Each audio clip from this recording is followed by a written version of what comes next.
eu vou ler essa passagem. Tem tudo a ver com você. Obrigado.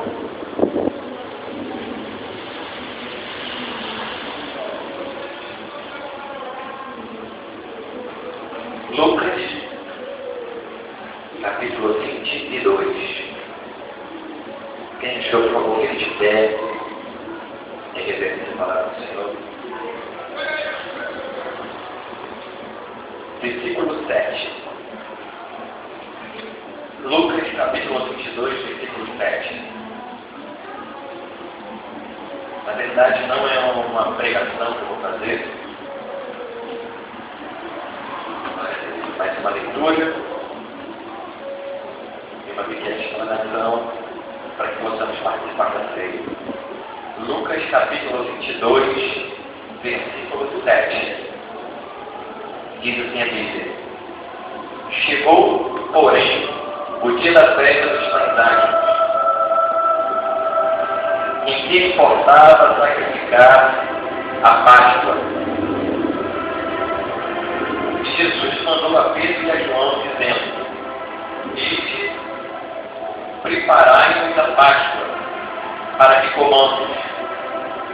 E eles lhe perguntaram: onde queres que a preparemos? E ele disse: eis que quando entrares na cidade, encontrareis um homem levando um cântaro de água. Seguiu até na casa em que ele entrar.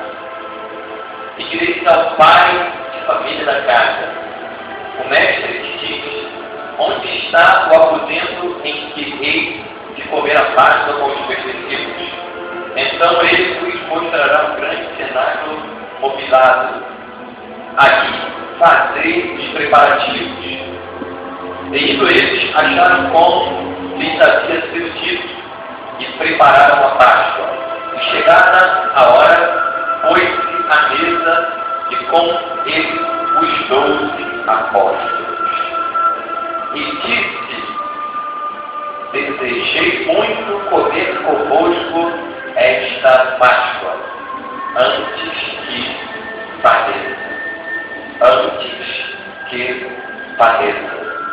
Porque vos digo que não a comerei mais, até que ela se cumpra no reino de Deus. E tomando o cálice e havendo dado graças, disse: tomai-o e repartindo-o entre vós, porque vos digo que já não bebereis do fruto da vide, até que venha o reino de Deus. E tomando o pão e havendo dado graças, partiu e deu-lhe, dizendo: isto é o meu corpo, que por vós é dado. Fazei isso em memória de mim. Fazei isso em memória de mim. Semelhantemente, tomou o cálice depois da ceia, dizendo: este cálice é o novo testamento no meu sangue, que é derramado por vós. Mas eis que a mão do que me traz está comigo à mesa, e na verdade o Filho do Homem vai, segundo o que está determinado, mas ai daquele homem por quem é traído. Amém? Senhor, a tua palavra foi lida, te agradecemos, ó Deus, por isso. Nos abençoa, Deus, pela tua palavra, nos ensina através dela nesta noite ainda, meu Pai, em nome de Jesus. Amém. Pode sentar.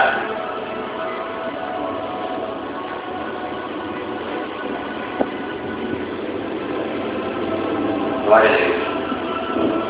Irmãos, como é esse costume, Santa Ceia, sempre eu trago uma mensagem relacionada à morte de Jesus. E esse versículo, capítulo de Lucas, capítulo 22, aconteceu horas antes de Jesus ser crucificado e morto. A última ceia que Jesus participou com seus discípulos, provavelmente ela começou às 6 horas da tarde. 6 horas da noite, melhor dizendo. 6 horas, iniciando a noite, eles já estavam dentro de uma espécie de cenáculo. Era um local onde cabia por volta de 100 pessoas. E ali, os discípulos prepararam a mesa, prepararam as ervas. Eram necessárias ervas amargas, específicas. E também era necessário o suco da uva. Era necessário pão árido. Era necessário carne para que eles comessem. Isso era a ceia da Páscoa. E, na verdade, era uma festa que o povo judeu gostava muito. Porque nessa festa eles lembravam de quando eles estavam aprisionados no Egito. E Deus, com mão forte, os tirara do Egito, sem a permissão e vontade de Faraó. Deus assim demonstra através desse episódio de que faz, quando ele quer fazer alguma coisa, ele faz, independente da vontade humana, independente da pessoa que tem um maior poder na face da terra. Se Deus tiver vontade de fazer alguma coisa, contrário à vontade do maior poderoso da terra, ele faz. E Jesus, sendo judeu, ele participava normalmente dessa festa. E a Bíblia diz que ele estava ali participando. E o interessante é que na última ceia que ele participa, ele faz com que a ceia não fosse mais tratada como uma festividade judaica. A partir do momento em que Jesus participa da Santa Ceia, da última ceia, a Páscoa passa a ser um memorial da sua vida e morte aqui na terra, principalmente da sua morte. Então a ceia não é mais, principalmente para o cristão, não é mais para se comemorar a passagem do povo de Israel do Egito para a terra de Canaã. A volta, o êxodo, não. A ceia do Senhor é para que possamos ter comunhão com Ele. Nós na ceia demonstramos comunhão com Ele. Nós na ceia dizemos para o mundo que nós fazemos parte não do mundo, mas do corpo de Cristo. Quando participamos da ceia, nós lembramos de Cristo na cruz. Quando participamos da ceia, nós nos alegramos na cruz. Porque por mais que foi doloroso para Jesus, se não fosse esse ato de amor, nós estaremos perdidos. Então a cruz é para nós motivo de alívio e também de justificação diante de Deus. Era para nós sermos julgados pelas nossas obras, pelas nossas atitudes. Mas, e se fôssemos julgados assim, nós seríamos condenados. Porque a Bíblia diz que a pessoa ela não é justificada pelas obras que faz, pelas coisas que ela pratica. Não. O homem, ele é justificado diante de Deus pela morte de Cristo no Calvário. E quando o homem tem fé em Cristo e nessa atitude que Cristo fez na cruz, e crê nisso, assim o homem é justificado perante Deus. Se fosse por obras, seria uma coisa meio que complicada. Porque se fosse por obras, algumas pessoas teriam alguns privilégios em detrimento de outras. Por exemplo, o rico, a pessoa que é rica, ela poderia ser, de certa forma, mais justificada do que o pobre. Por quê, pastor? Porque o rico, ele poderia pegar muitos dos seus bens, vender e dar para que eles estivessem necessitados. Então deveria estar fazendo o quê? Ele estaria fazendo o quê? Uma grande obra, uma grande benevolência para o próximo. E a intenção de Deus, ele não justifica o homem por atitudes boas que o homem faz.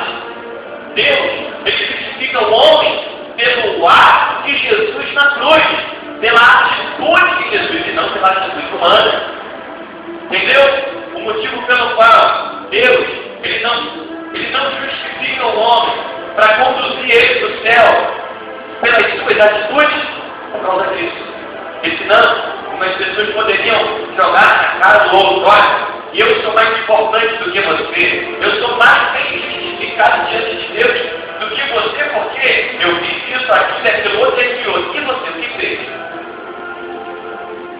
Me diz, um crente da África,